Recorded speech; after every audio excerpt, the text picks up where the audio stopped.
허위사실 공표에 의한 공직선거법 위반죄에서 발언의 의미를 확정하는 방법에 관하여 선언한 다수 의견의 의미 확정 추가 법리는 특정된 하나의 주제에 관한 질문에 대한 답변으로 행해진 일련의 발언이라는 특수한 경우에서 적용되는 것으로 기존 선례 법리의 연장선에서 그 의미를 부연하고 명확히 한 것으로 보인다. 이러한 사안에서 하나의 답변으로 연결된 발언 내용을 사후적으로 세분화하거나 인위적으로 분절하는 방법으로 표현 당시의 의미를 재구성하여 발언의 의미를 해석하는 것은 타당하지 않다는 점에는 동의한다. 그러나 이 사건 백현동 발언을 공직선거법 제250조 제1항이 정한 허위사실 공표로 인정한 다수 의견의 논거와 결론에 동의할 수 없다. 허위사실 공표에 의한 공직선거법 위반죄에서 발언의 의미 확정 방법에 관한 대법원의 선례나 다수 의견의 의미 확정 추가 법리에 충실하게 이 사건 백현동 발언의 전체적인 취지와 맥락을 고려하면 이 사건 백현동 발언은 다수 의견과 달리 백현동 부지의 용도지역 변경은 국토부의 압박 또는 법률상 요구에 의해 어쩔 수 없이 이루어진 것이므로 백현동 부지 용도지역 변경 관련 특혜 의혹은 사실이 아니다는 의미로도 충분히 해석될 수 있다. 이 사건 백현동 발언은 전체적으로 의견 표명에 해당하고 세부 사항에서 진실과 약간 차이가 나거나 다소 과장된 표현이 있다 하더라도 이를 허위의 사실이라고 볼 수 없다. 이러한 결론은 위 의미 확정에서 법률상 요구에 의해 대신 다수 의견과 같이 이 사건 의무 조항에 의하여를 넣어 이해하더라도 마찬가지다. 의견 표명에 해당한다는 점에서 위 둘에 대한 법률적 평가에 유의미한 차이는 없다. 피고인은 성남시장으로 취임한 이후 도시개발이나 도시발전 과정에서 성남시의 이익을 확보하고 공공성을 확보하기 위해 여러 정책들을 추진해왔다. 백현동 부지의 활용 계획 또한 이러한 공공성 강화의 일환으로 추진된 정책 중 하나였다. 피고인은 중앙정부로부터 국책사업인 공공기관 지방이전 계획의 추진에 도움이 되도록 식품연구원 측의 제2종 일반 주거지역으로의 용도지역 변경을 통해 아파트의 신축 등이 가능하도록 검토하여 달라는 요청을 계속적으로 받았고 지방정부를 대표하여 공공성 강화 정책을 이끌던 피고인으로서는 중앙정부의 이러한 요청에 대하여 부담과 갈등을 겪던 중 최종적으로 식품연구원 측의 매각 계획에도 도움이 되고 공공성 강화 정책도 만족시키는 절충안으로서 백현동 부지를 준주거지역으로 용도 변경한 것으로 판단된다. 그럼에도 피고인이 지방자치단체장으로서 입안 시행한 공공성 강화 정책에 대하여 정치적으로 공격을 받게 되자 자신이 추진한 정책의 합리성, 정당성을 강조하거나 자신을 방어하는 과정에서 이 사건 백현동 발언을 하게 되었다. 그 과정에서 국토부가 식품연구원 측에 제2종 일반 주거지역으로의 용도지역 변경을 통해 아파트의 신축 등이 가능하도록 검토하여 달라는 요청을 계속하여 온 부분 등을 일컬어 이 사건 의무조항에 따라 또는 법률에 따라 국토부가 요구 또는 압박을 하였다고 해명한 것이다.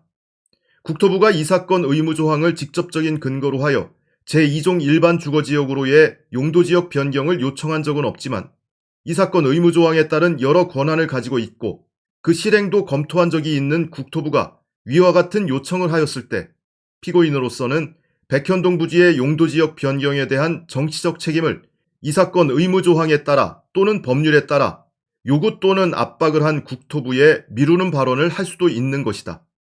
결국 이 사건 백현동 발언은 전체적으로 볼 때 피고인이 국회에서 과거 실행한 정책의 배경과 공과를 설명하면서 피고인의 용도지역 변경 행위의 원인이 근본적으로 국토부의 요구에 있으므로 그 정치적 책임이 국토부에 있다는 것을 강조한 것이다. 따라서 이는 의견 표명에 해당하고 허위사실 공표죄를 구성하는 허위의 사실이라고 볼 수 없다. 특히 이 사건 백현동 발언은 1. 피고인의 행위에 대한 설명 2. 피고인의 행위에 선행하는 원인으로서 제3자의 행위에 대한 설명 3. 피고인이 이해한 제3자의 행위의 근거에 대한 설명이 복합적으로 한꺼번에 이루어지면서 피고인의 주관적인 평가도 혼재돼 있다.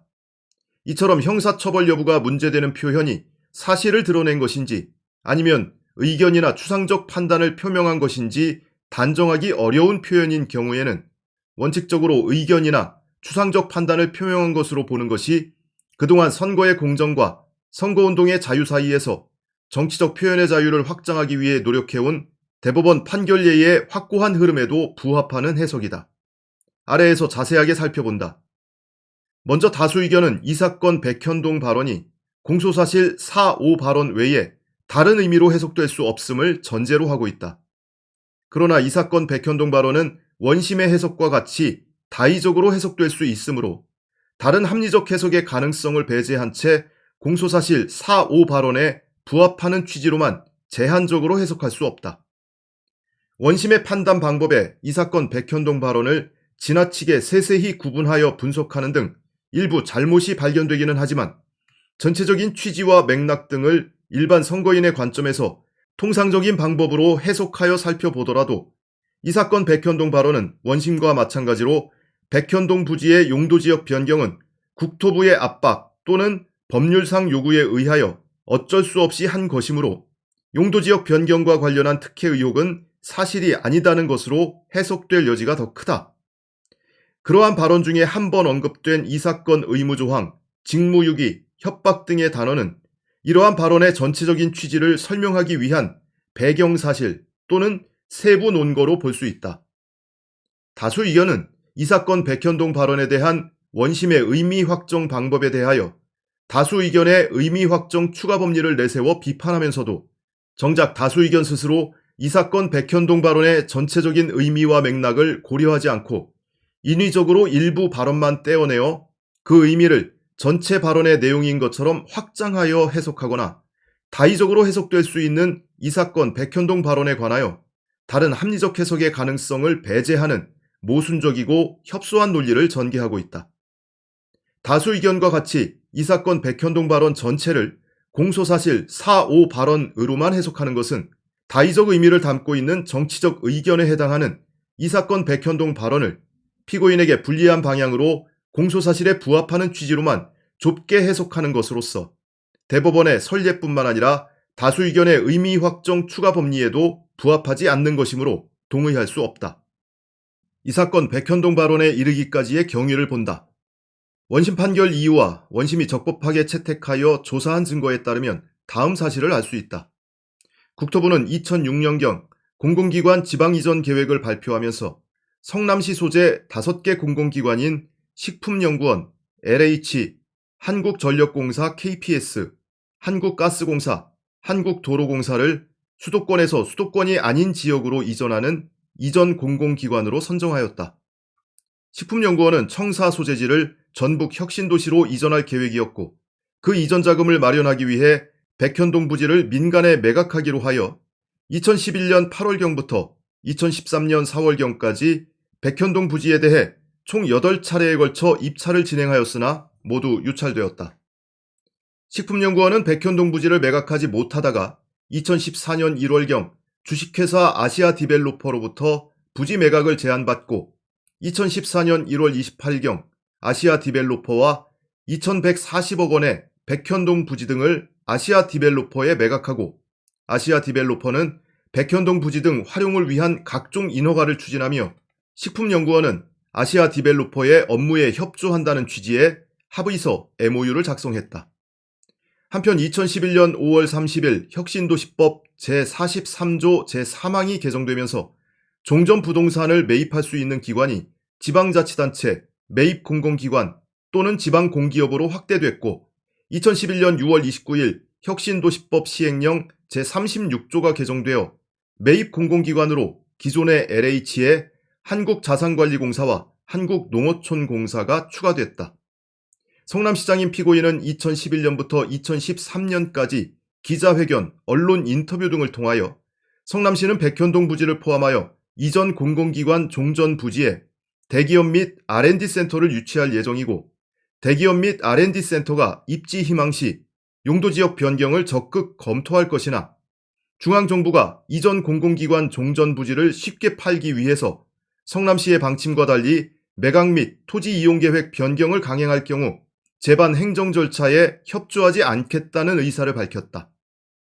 식품연구원은 성남시의 백현동 부지의 용도 지역을 변경해달라는 내용 등을 담은 제1, 2, 3차 입안 제안을 하였는데 그 무렵 국토부는 아래와 같이 성남시만을 특정하여 계속적으로 협조 요청 공문 형태로 백현동 부지에 조속한 매각, 용도 지역 변경 등에 협조해 줄 것을 요청하였다.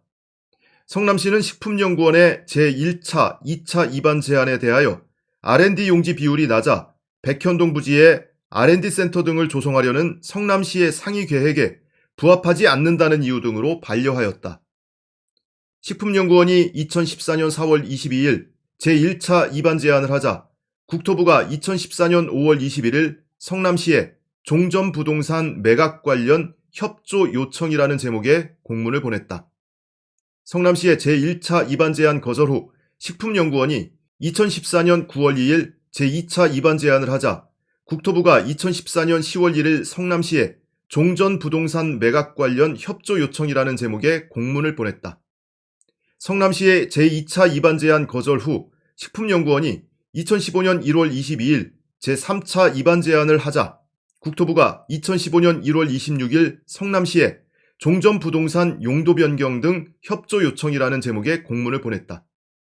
위 각 공문의 취지는 정부가 국가균형발전특별법 및 혁신도시법 등을 근거로 하여 공공기관의 지방 이전과 공공기관 종전부동산의 매각을 추진하고 있고 성남시 소재 이전 공공기관인 식품연구원 역시 지방 이전을 추진하고 있으니 식품연구원의 종전부동산이 적기에 매각되어 공공기관 지방 이전 시책이 원활히 추진될 수 있도록 백현동 부지의 용도지역 변경 등에 적극 협조해달라는 취지다. 성남시는 2014년 11월 17일 국토부에 식품연구원의 입안 제안이 R&D 센터 등 첨단 산업을 조성하기로 예정돼 있는 상위 계획에 저촉되는 상황임을 알리면서 국토부의 종전 협조 요청 공문이 이 사건 의무 조항에 근거한 것인지 상위 계획에 저촉됨에도 식품연구원의 요청 사항대로 주거지역으로 용도 변경이 가능한지 등을 질의하였다. 국토부는 2014년 12월 9일자 회신을 통해 종전부동산 매각 관련 협조 요청 공문은 이 사건 의무 조항에 따른 것이 아니고 성남 도시기본계획상 백현동 부지는 공공기관 지방 이전에 따른 종전부지 활용을 위해 R&D 센터 등 복합형 시가화 예정용지로 반영되어 있어 용도지역 변경은 가능할 것으로 판단되나 다만 도시기본계획은 도시의 장래 발전 방향을 제시하는 정책 계획임을 감안하여 성남시에서 적의 판단하여야 할 사항이라는 공문을 보냈다. 그러나 국토부는 용도지역 변경이 최종적으로 성남시가 적의 판단하여야 할 사항이라는 공문을 보낸 이후에도 식품연구원이 2015년 1월 22일 제3차 입안 제안을 하자 곧바로 2015년 1월 26일 성남시에 종전부동산의 효율적 이용과 원활한 매각을 위해 용도 변경, 건축물의 층수 완화 등이 필요하다는 이전 공공기관의 건의 등이 있어 이에 대한 협조를 요청하니 공공기관 지방 이전 시책이 원활히 추진될 수 있도록 적극 협조해달라는 취지의 공문을 보냈다. 식품연구원은 2015년 2월 27일 아시아디벨로퍼와 매매대금을 약 2,187억 원으로 하여 수의계약 방식으로 백현동 부지에 관한 매매계약을 체결하였다. 성남시는 2015년 9월 7일 식품연구원의 제3차 입안 제안을 반영한 도시관리계획 결정과 지형 도면을 고시하였다. 그 내용은 백현동 부지의 용도지역을 녹지지역에서 준주거지역으로 변경하는 것 등이었다. 피고인은 제20대 대통령 선거 후보자를 선출하기 위한 더불어민주당 경선이 진행되던 2021년 9월경부터 정치권이나 언론 등으로부터 성남시장 재직 시 추진한 백현동 개발사업과 관련하여 민간업자에게 특혜를 주었다는 의혹을 받고 있었다. 백현동 개발사업 특혜 의혹은 크게 일반 경쟁이 아닌 수의계약 방식의 매매계약 체결 부분, 녹지지역에서 준주거지역으로의 4단계 용도지역 상향 부분, 임대주택 비율 변경 부분 3가지였다. 피고인과 그 선거 캠프는 백현동 개발사업 특혜 의혹 관련 언론 보도에 대하여 백현동 개발사업 특혜 의혹은 전적으로 사실이 아니라는 입장을 표명하면서 강한 어조로 대응해왔다. 이 사건 국정감사 전날인 2021년 10월 19일 서울특별시에 대한 국정감사장에서 서울특별시장은 서울특별시에 사무와는 무관한 성남시에서 추진한 백현동 개발사업과 관련하여 1, 2, 3 의혹을 언급하면서 피고인에 대하여 선제적으로 정치적 공격을 하였다.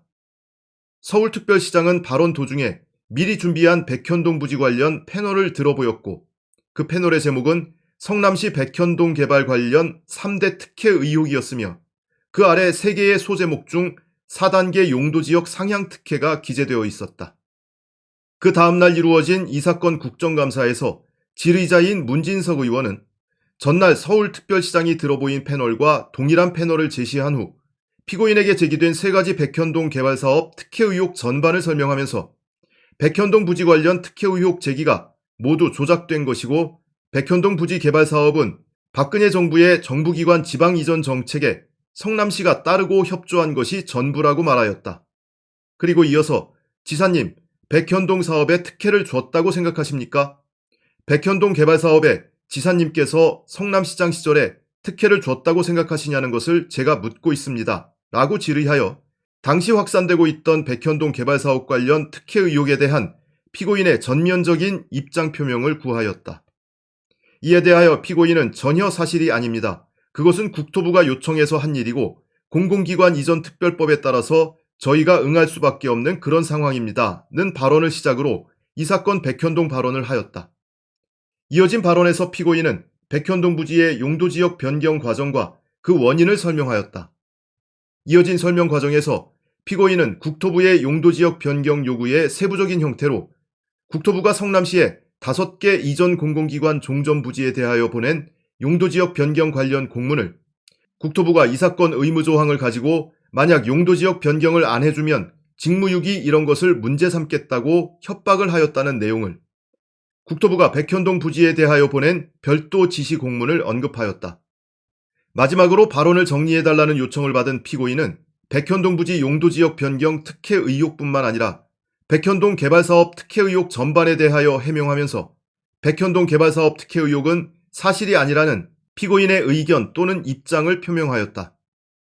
피고인은 앞서 본 일련의 발언을 통하여 자신 또는 성남시 공무원들이 국토부로부터 백현동 부지 용도지역 변경과 관련하여 장기간에 걸쳐 다각도로 받은 압박을 설명하였다.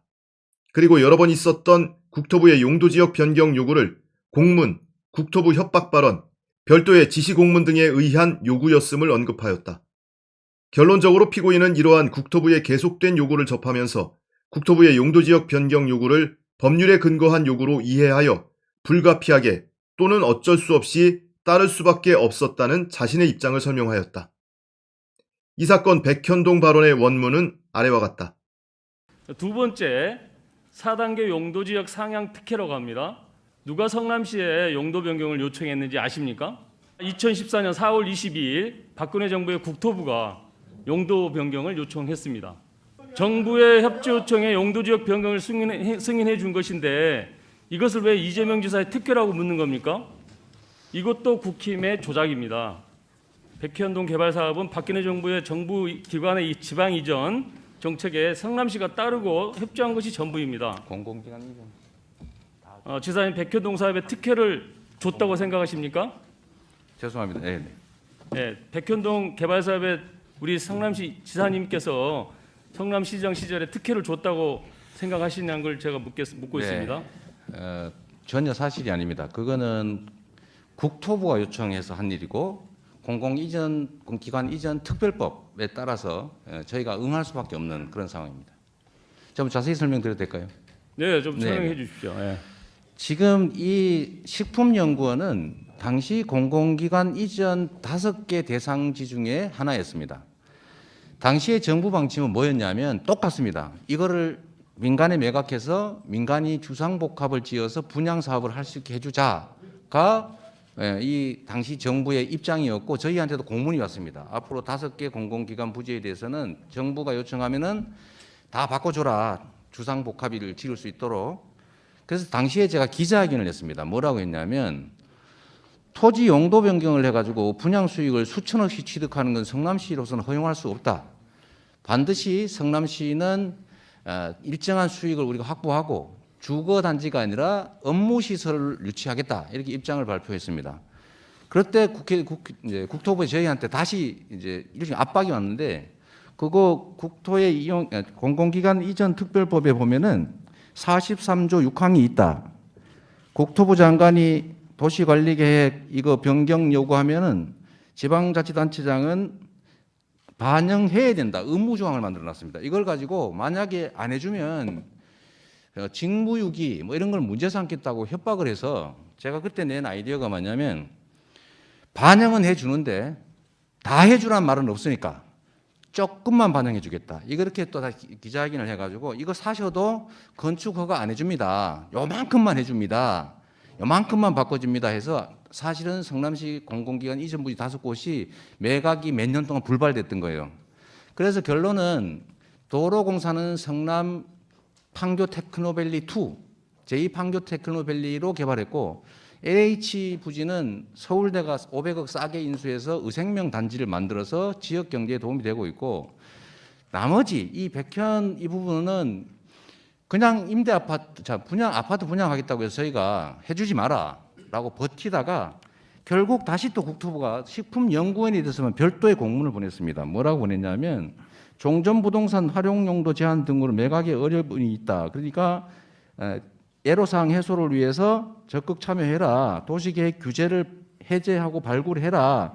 이런 지시 공문이 다시 와서 저희가 불가피하게 용도는 바꿔주는데 그냥은 못 해주겠다. 공공기여를 할 거를 내놔라 해서 저희가 약 8,000평 정도의 R&D 부지를 저희가 취득했습니다. 자, 정리 취득하는 좀 조건으로 용도 변경도 해주고 그다음에 아까 그 제시하신 게 있는데 이것도 뭐 김은혜 의원께서 많이 준비한 것 같으니까 미리 말씀을 잠깐 드리겠습니다.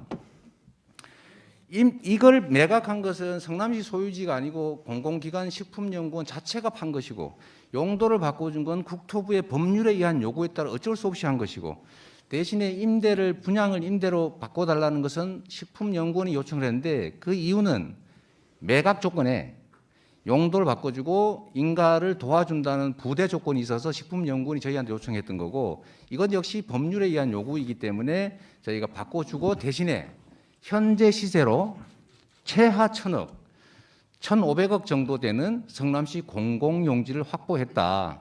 그 말씀드립니다. 네, 수고하셨습니다. 이와 같은 경위 사실을 배경으로 이 사건 백현동 발언의 전체적인 맥락과 논리적 흐름을 보면 그 발언의 전체적인 의미가 공소사실 4발언과 같이 백현동 부지 용도지역 변경의 원인이 오로지 국토부의 이 사건 의무조항에 근거한 요구 때문이라는 단선적인 의미로 해석되지 않는다.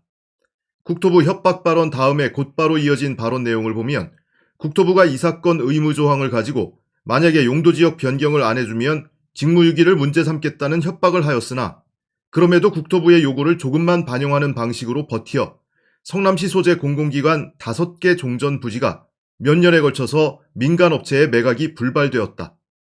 그 후 한국도로공사 종전 부지, LH 종전 부지와 달리 백현동 부지는 아파트를 분양하겠다고 해서 성남시가 계속해서 용도지역 변경을 안 해주고 버티다가 결국 국토부로부터 이 사건 공문이 다시 와서 불가피하게 백현동 부지의 용도지역 변경을 해주었다는 것이다.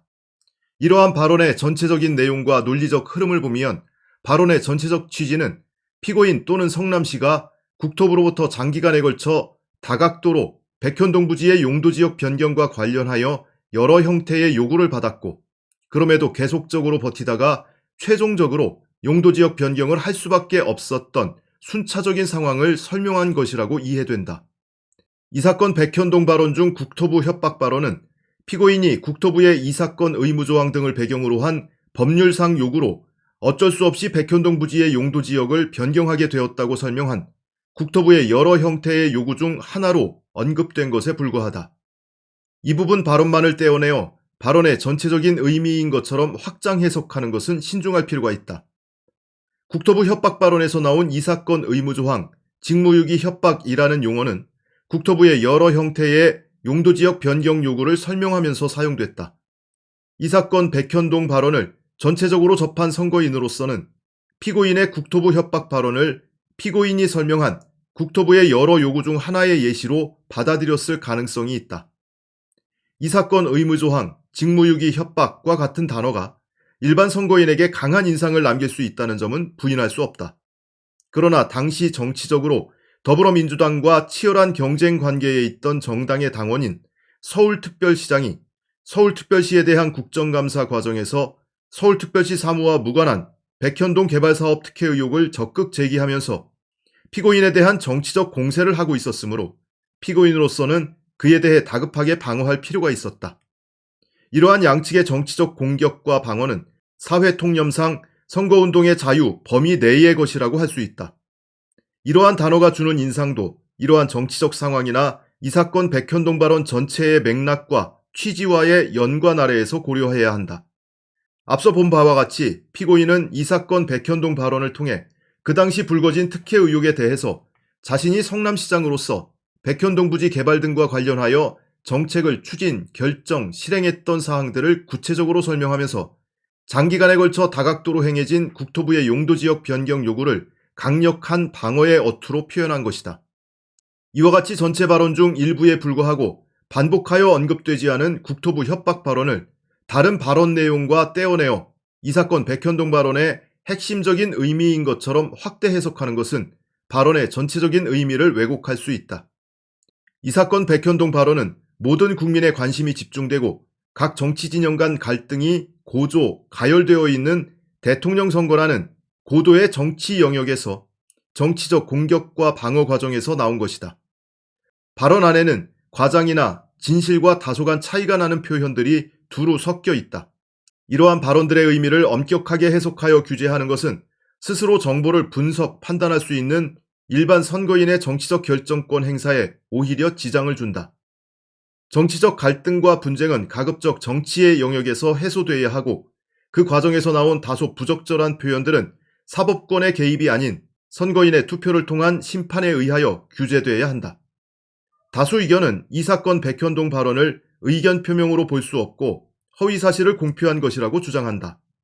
그러나 이 사건 백현동 발언은 전체적으로 보아 의견 표명에 해당하고 세부에 있어서 진실과 약간 차이가 나거나 다소 과장된 표현이 있다고 하여 전체 진술을 허위라고 평가할 수는 없다.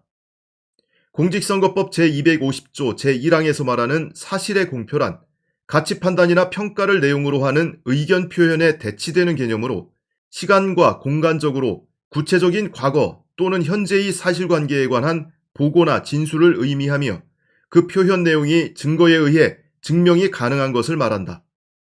형사처벌 여부가 문제되는 표현이 사실을 드러낸 것인지 아니면 의견이나 추상적 판단을 표명한 것인지를 구별할 때에는 언어의 통상적 의미와 용법, 증명 가능성, 문제된 말이 사용된 문맥과 표현의 전체적인 취지, 표현의 경위와 사회적 맥락 등을 고려하여 판단하되 헌법상 표현의 자유의 우월적 지위, 형벌법규 해석의 원칙에 비추어 어느 범주에 속한다고 단정하기 어려운 표현인 경우에는 원칙적으로 의견이나 추상적 판단을 표명한 것으로 파악하여야 한다.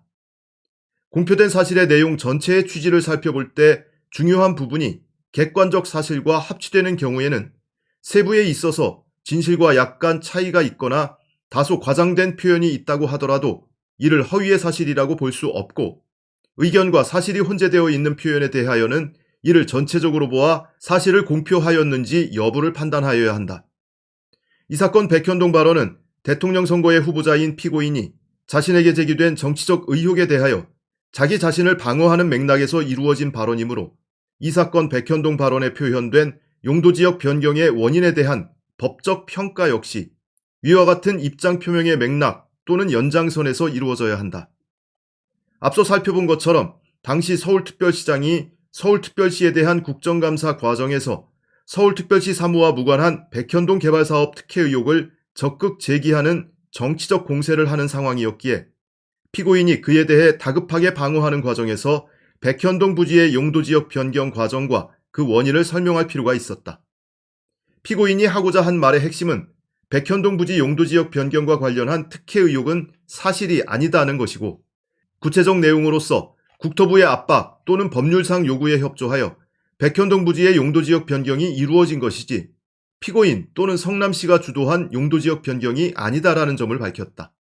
그렇다면 이 사건 백현동 발언은 전체적으로 백현동 부지 용도지역 변경 관련 특혜 의혹에 대하여 피고인이 어쩔 수 없이 용도지역 변경을 한 것이므로 특혜 의혹은 사실이 아니라는 자신의 입장 또는 의견을 표명한 것으로 볼 수 있다.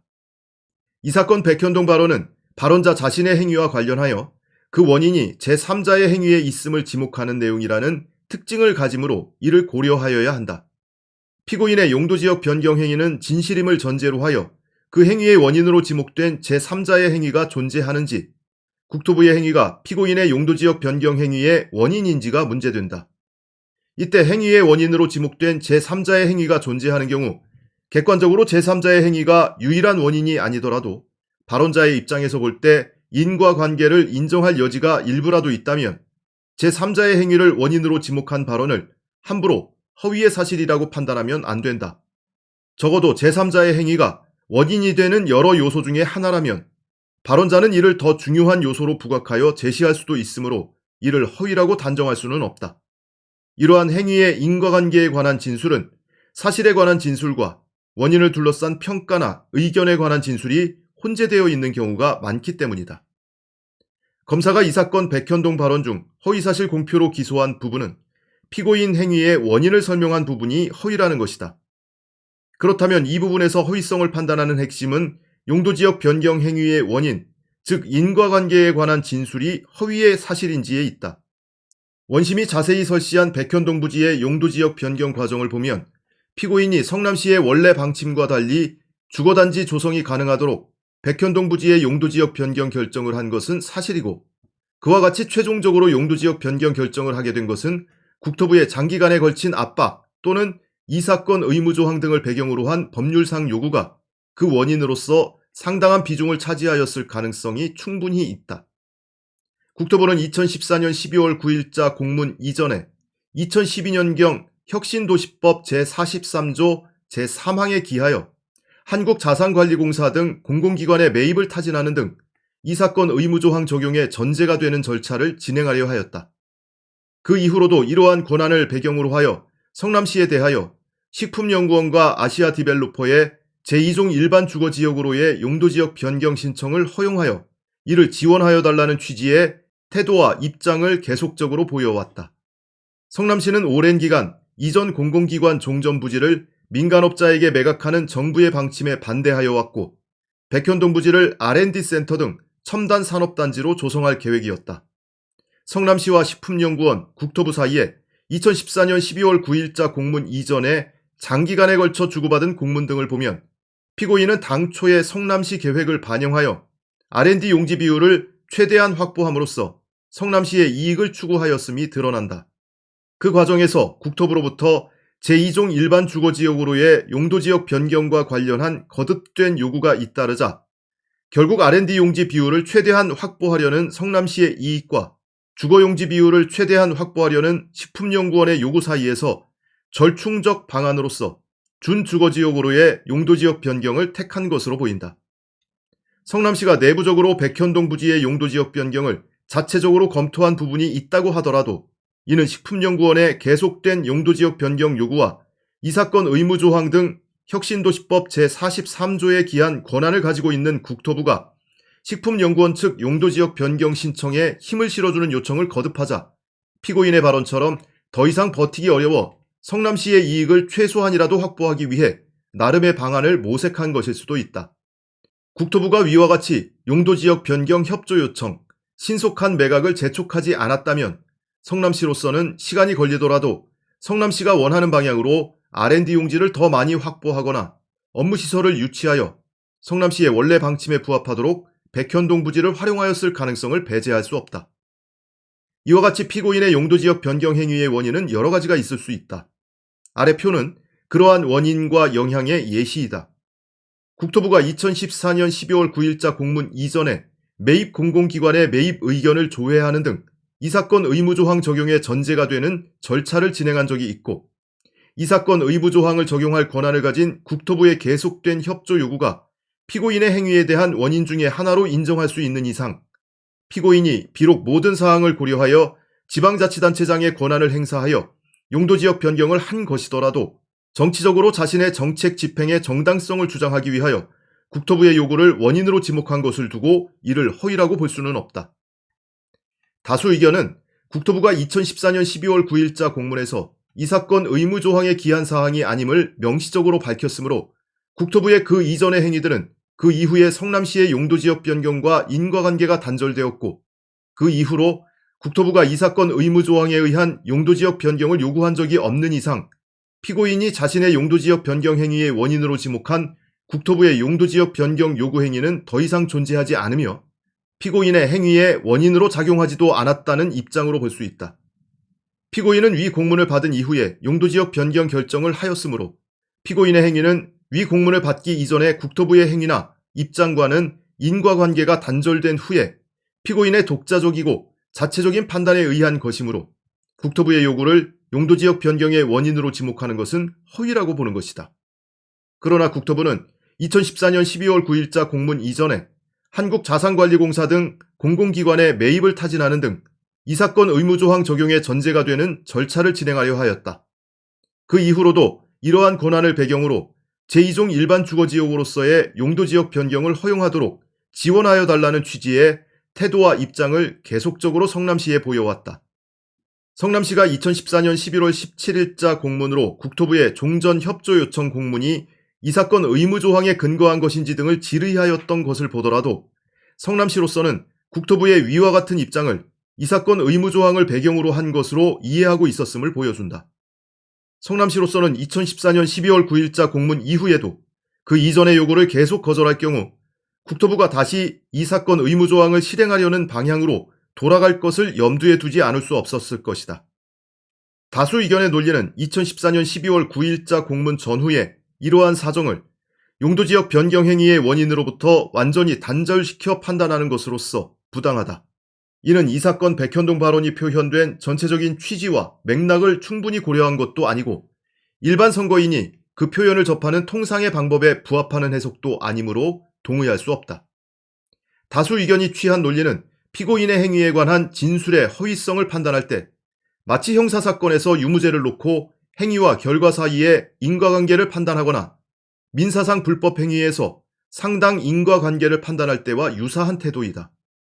행위의 원인에 대한 진술의 허위성을 판단할 때 위와 같은 정도의 인과관계가 인정되지 않으면 허위라고 단정하는 태도는 매우 위험하다.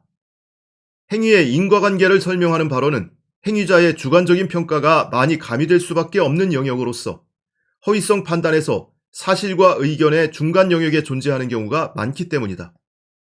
다수 의견과 같이 여기서 상당 인과관계처럼 높은 수준의 인과관계를 요구하는 것은 허위사실 공표죄를 판단하는 온당한 태도라고 할 수 없고 의심스러우면 피고인의 이익으로라는 형사법의 대원칙에도 반한다.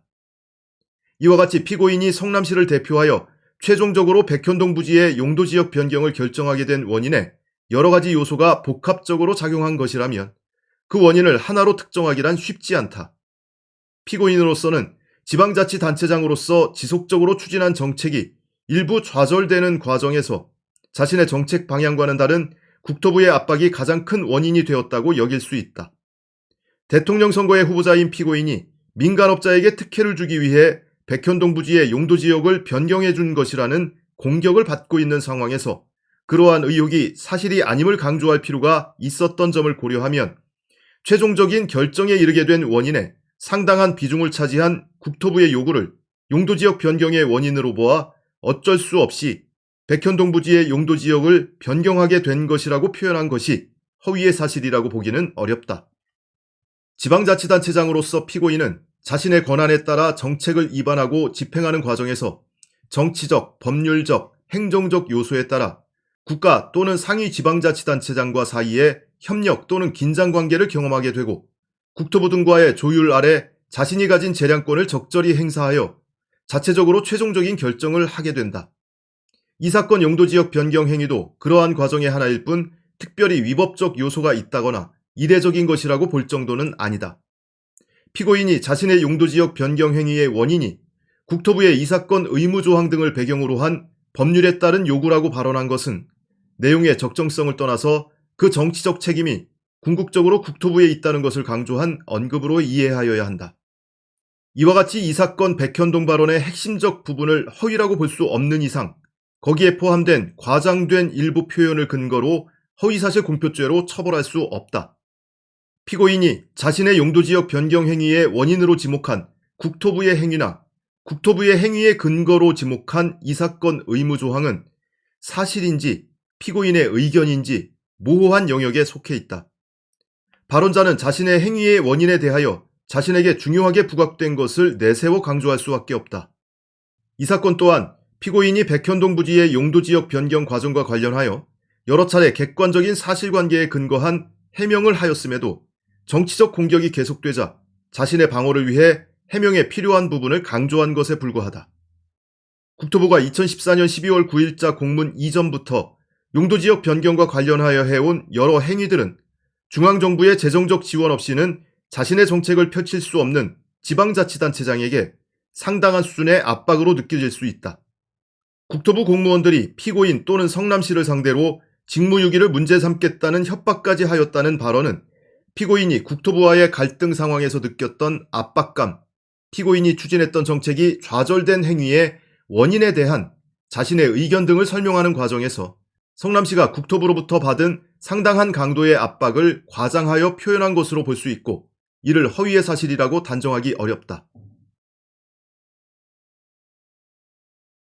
원심이 같은 취지에서 김문기 관련 허위사실 공표에 의한 공직선거법 위반 공소사실 중 이 사건 골프 발언 부분과 백현동 관련 허위사실 공표에 의한 공직선거법 위반 부분을 모두 무죄로 판단한 것은 정당하고 거기에 공직선거법 제250조 제1항이 규정한 허위사실 공표죄에 관한 법리를 오해한 잘못이 없다.